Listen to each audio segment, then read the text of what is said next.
perbanyak sholatmu, perbanyak tasbihmu, Allah akan balas dua. At'amahum min ju' wa amanahum min khawf. 7. Bagaimana hukum memberi uang kepada pengamen apabila nanti hasilnya dia pergunakan untuk kemaksiatan? Ada 3 orang bersedekah, yang satu sedekah, yang satu sedekah, yang satu sedekah. Satu orang bersedekah kepada 3 orang.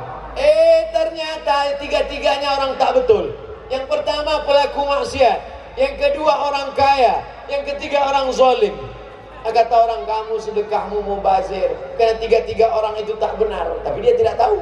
Maka kemudian apa kata Nabi? Sedekahmu kepada orang pelaku maksiat, mudah-mudahan dengan sedekahmu itu dia bertaubat. Sedekahmu untuk orang yang berbuat zina, mudah-mudahan dengan sedekahmu untuk orang yang bakhil, pelit, mudah-mudahan dengan sedekahmu itu dia selamat dari kebakhilannya. Sedekahmu untuk orang yang terakhir, orang yang zalim, mudah-mudahan dengan sedekahmu dia berhenti dari kezalimannya. Dengan syarat kita tidak tahu orang ini pelaku maksiat. Kebetulan mau cepat-cepat kita kasih, tiba-tiba orang lain ngomong. Adapun orang yang sudah jelas bahwa ini adalah sindikat, kita tahu tuh sindikat. Sebetulnya ini adalah eksploitasi anak yatim. Suami istri, waktu kita berangkat pagi di lampu merah, yang buta suaminya, nanti sore pulang yang buta istrinya, bisa ganti-gantian. Kita sudah tahu, maka jangan lagi berikan, karena mereka ini hanya eksploitasi orang miskin. Ke-8, saya mau tanya, sahkah wali nikah dengan pakai video call dari jarak jauh? Nikah dengan alat, kalau dia selamat dari ihtimal kemungkinan, maka dia bisa dijadikan sebagai dalil. Nikah pakai telekonferensi. Karena yang dimaksud dengan satu majelis itu bukan satu majelis wali mempelai laki-laki, 2 saksi. Yang dimaksud dengan satu majelis adalah satu waktu, yang satu dengan syarat tidak ada tipuan di sana. Assalamualaikum, waalaikumsalam. Saya ini Pak Kua. Ya, apakah Bapak betul walinya? Betul. Apalagi sekarang bisa nampak wajahnya. Jadi kalau tidak ada ihtimal, kemungkinan, maka sah. Tapi kalau begitu juga dengan akad jual beli. Tapi kalau masih ada di dalamnya kemungkinan, ad-dalil idza tamal saqata bihil istidlal. Kalau suatu dalil itu mengandung ihtimal, maka dia gugur menjadi istidlal. Tapi bagi saya pribadi lebih baik untuk tidak pakai itu. Kenapa? Al-khuruju minal khilafi aula. Kalau pakai alat ini ada khilafnya, kalau tak pakai alat ini tak ada ikhtilafnya, maka meninggalkan yang ada ikhtilafnya lebih utama daripada. Tapi kalau tidak memungkinkan sama sekali, maka boleh dipakai. 9. Berdosakah kita bekerja di salah satu dealer motor yang bekerja sama dengan perusahaan leasing finance dalam urusan transaksi kredit ke customer, sedangkan perusahaan leasing finance tersebut menerapkan praktek riba? Kalau pihak leasing jelas berdosa, tapi bagaimana dengan kedudukan dealer, pemilik dan pegawai dalam pandangan Islam? La'anallahu akilar riba. Allah melaknat orang yang makan riba. Wa mukilahu, orang yang dikasih makan riba, orang yang mewakilkan transaksi. Wa katibahu, orang yang mencatat, pegawai administrasi. Wa syahidaihi, orang yang menjadi 2 saksi.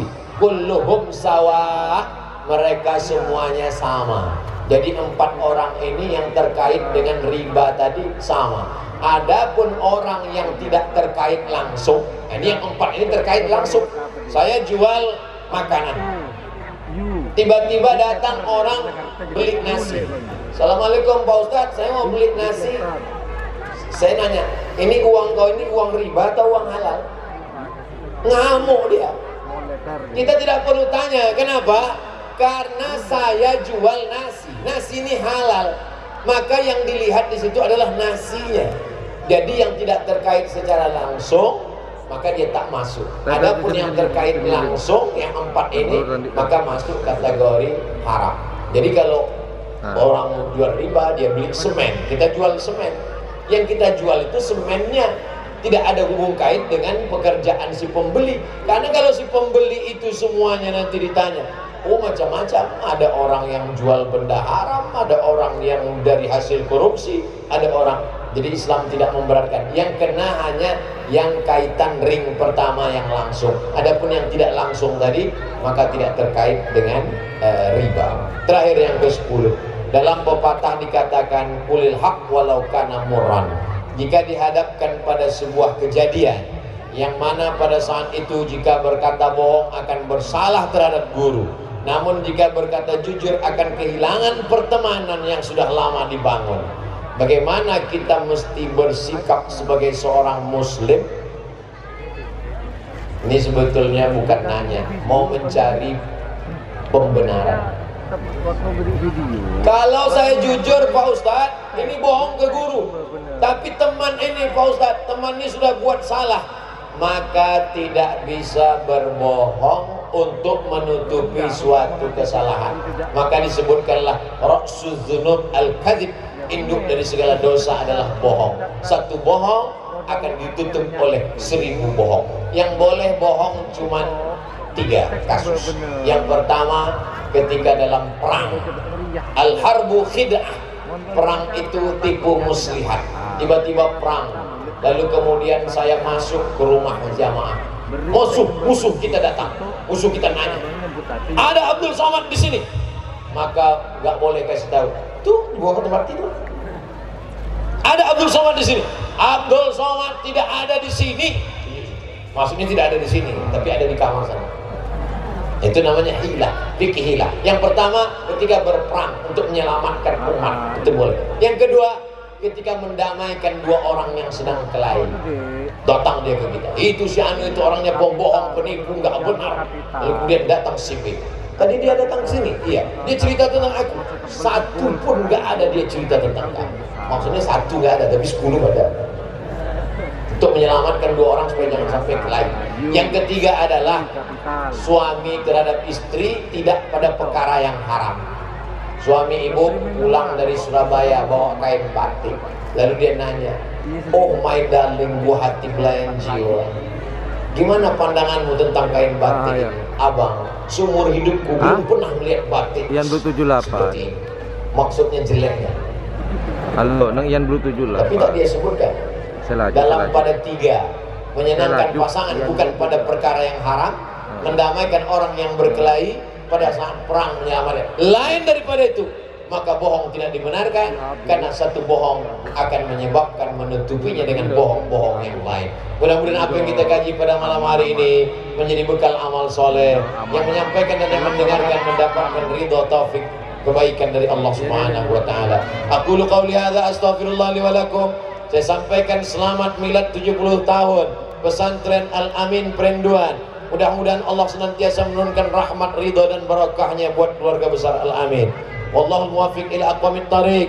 Terima kasih atas segala perhatian. Mohon maaf segala kesilapan dan kekhilafan. Aqulu qauli hadza astaghfirullah li wa lakum. Wassalamu alaikum warahmatullahi wabarakatuh. Waalaikumsalam warahmatullahi wabarakatuh. إلى حضرة النبي المصطفى محمد صلى الله عليه وسلم وآله الطيبين الطاهرين وأصحابه الميامين والنبيين والصديقين والشهداء والصالحين والملائكة المقربين والعلماء العاملين والأولياء الصالحين وعلى مؤسس هذا المعهد العظيم ومشايخنا ولآبائنا ولأمهاتنا شيء لله ولهم الفاتحة. أعوذ بالله من الشيطان الرجيم. بسم الله الرحمن الرحيم. الحمد لله رب العالمين الرحمن الرحيم مالك يوم الدين إياك نعبد وإياك نستعين اهدنا الصراط المستقيم صراط الذين أنعمت عليهم غير المغضوب عليهم ولا الضالين آمين. اللهم صل على سيدنا محمد وعلى آل سيدنا محمد الفاتح لما أغلق والخاتم لما سبق ناصر الحق بالحق والهادي إلى صراطك المستقيم وعلى آله حق قدره ومقداره العظيم. السلام عليك يا رسول الله. السلام عليك يا نبي الله. السلام عليك يا خير خلق الله. السلام عليك يا صفوة الله. السلام عليك أيها النبي ورحمة الله وبركاته.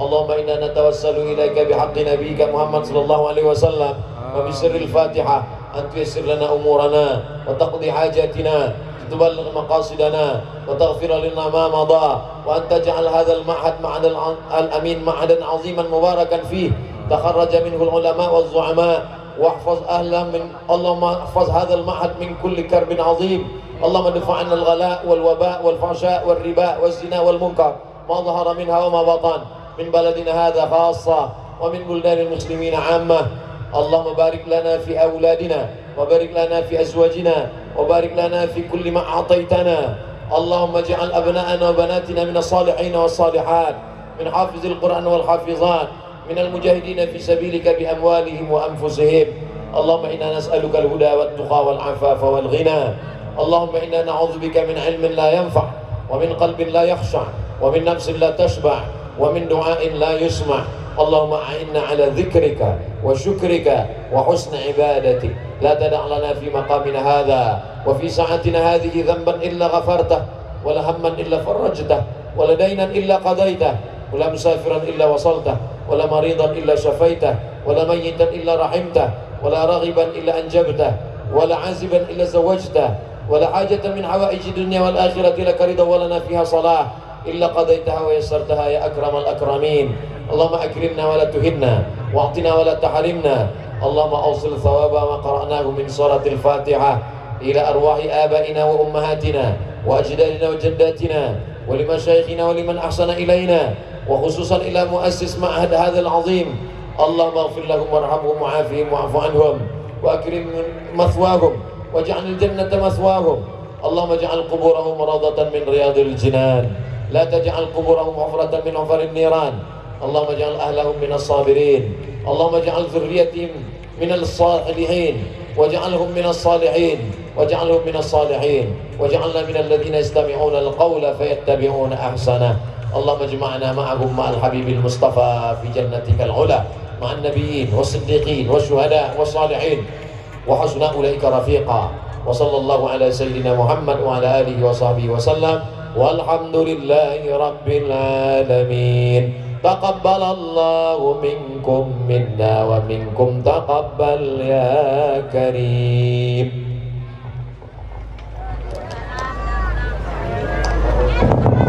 Demikian rangkaian acara pada malam hari ini. Kami sampaikan terima kasih kepada para hadirin tamu undangan, khususnya kepada Wakil Bupati Kabupaten Sumeneb